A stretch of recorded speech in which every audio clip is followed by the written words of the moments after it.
नमस्कार।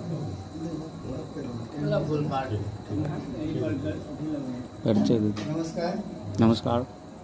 सबसे पहले परिचय, नाम मेरा देवचंद्र यादव और मैं बिहार मधुबनी से ही सिद्धप कला पंचायत हरही टोला से, और मैं भी इस बिज़नेस का स्टूडेंट ही हूँ। मैं भी सीख ही रहा हूँ और सीखते हुए इस बिज़नेस को कुछ दिनों से मैं जी भी रहा हूँ, तो मुझे बहुत अच्छा लग रहा है। जो हमने कभी सोचा नहीं, ये बिज़नेस हमें वहाँ तक लेके गया। मैं अपनी एजुकेशन की बात करूँ तो मैं मैट्रिक का एग्ज़ाम दिया, उसमें 3 विषय में हमको बोला कोई कि क्रॉस लग गया। मैंने देखा भी नहीं उसको जाके स्कूल में। पारिवारिक स्थिति गड़बड़ थी, इसके लिए परिवार का मैं बड़ा लड़का, मेरा एक छोटा भाई बहुत छोटा था, तो ये स्थिति देख करके पिताजी बीमार रहते थे। मेरे से बड़ी 5 बहन थी, तो जानते हैं जिस घर में लड़की ज़्यादा होती है उसमें शादी विवाह भी सब पूरे परेशान थे।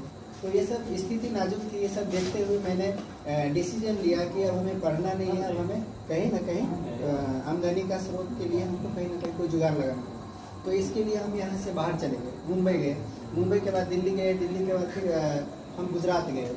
गुजरात ये आना जाना लगा रहता था, ऐसे काम करते थे। फिर 8-9 महीना 10 महीना रहते थे, फिर आते थे घर पे, फिर 1-2 महीना रहते थे। फिर पैसा जब खत्म हो जाता था, आते थे तो 10,000 रखते थे खर्चा करने के लिए। जब ये खत्म होता था फिर भाड़ा ले लेते थे, फिर चले जाते थे। यही रूटीन चल रही थी।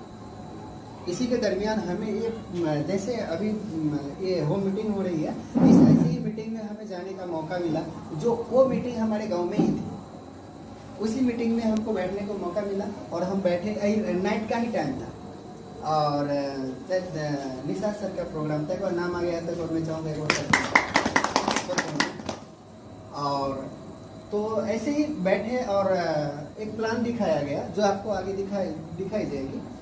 वो प्लान में बताया गया, सब कुछ हम देखे। इसमें से रिटर्निंग भी है, सामान भी बढ़िया है और इसमें से रिटर्निंग भी मिलेगा। इसमें आपको आप चाहें तो इसका बिजनेसमैन भी बन सकते हो, कई शहरों में आपका बिजनेस हो सकता है। तो फिर कभी मन में संदेह होता था कि यार पूंजी नहीं है, हम कहाँ से कर पाएंगे। ये सब बिजनेस तो हम उसी को मानते हैं जहाँ हम पूंजी लगाते हैं। तो ये बता रहा था हम डीपली, और हम इसको जानने की कोशिश कर रहे थे। तो पता चला कि इसमें 1 रुपया नहीं लगाना, इसमें पूंजी नहीं लगाना है। बिना पूंजी का ये व्यापार है, और वो ये ऐसा व्यापार है कि आप इसको इंडिया के चाहे तो हर कोने कोने से आपका टर्नओवर हो सकता है। ये चीज़ जब बताई गई तब मैं इसको और ही गहरे रूप से इसको सुनने लगा, और तब बताया कि इसमें एक रॉयल्टी जैसा इनकम भी होता है।